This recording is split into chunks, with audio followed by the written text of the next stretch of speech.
박수정 기자 연결돼 네, 있습니까? 수원지방검찰청에 나와 있습니다. 예. 이르면 오늘부터요. 이 아로 조직, 이 지하 조직의 핵심 멤버들을 소환 조사할 예정이라고 했는데요. 오늘 조사 일정 그대로 진행이 되는 겁니까?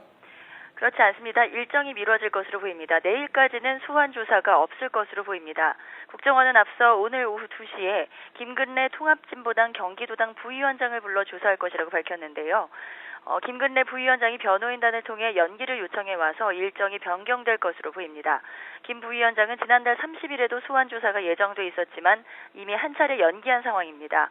또 내일 오전 10시로 소환이 예정됐던 이영춘 민주노총 고양 파주지부장도 마찬가지로 변호인단 요청에 따라 소환이 늦춰질 것으로 보입니다.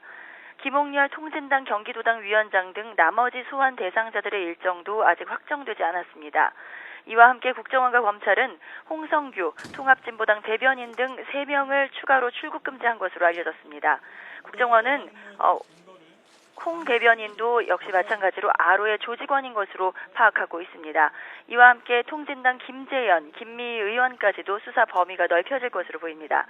국정원은 아로가 북한과 연계돼 있는지와 함께 내란 음모 혐의를 밝히는 데 수사력을 집중하고 있습니다.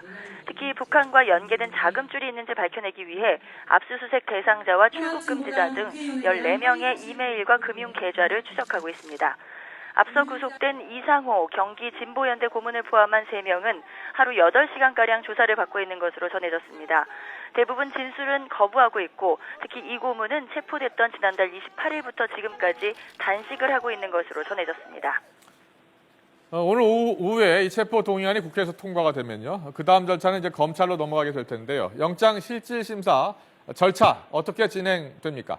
네, 체포 동의안이 예상대로 오늘 통과가 된다면 영장 실질 심사는 내일 이곳 수원지방법원에서 열릴 것으로 보입니다. 검찰은 이곳 수원지검에 공안 전문 검사 2명을 충원해 검사 6명으로 이루어진 이석기 의원에 대한 영장 실질 심사 전담팀을 꾸렸습니다. 먼저 수원지법에서는 검찰에서 체포 동의안을 건네받아 이석기 의원에 대한 구인장을 발부합니다. 구인장은 일주일 기한으로 영장 실질 심사 참석을 강제하기 위한 것입니다. 이 발부와 동시에 큰 예외가 없다면 실질 심사 날짜를 내일로 결정합니다. 이석기 의원이 이의 없이 법원에 출석을 하면 실질 심사가 바로 진행되고 영장이 발부될지는 내일 밤늦게야 결정날 것으로 보입니다. 하지만 이석기 의원이 심사를 거부하게 되면 최장 2주까지 연기될 수 있습니다. 끝까지 이 의원이 심사에 나오지 않는다면 재판부는 서류만으로도 심사를 진행할 수 있습니다. 만약 법원이 구속영장을 발부하면 검찰은 이 의원의 영장을 강제로 집행하게 됩니다.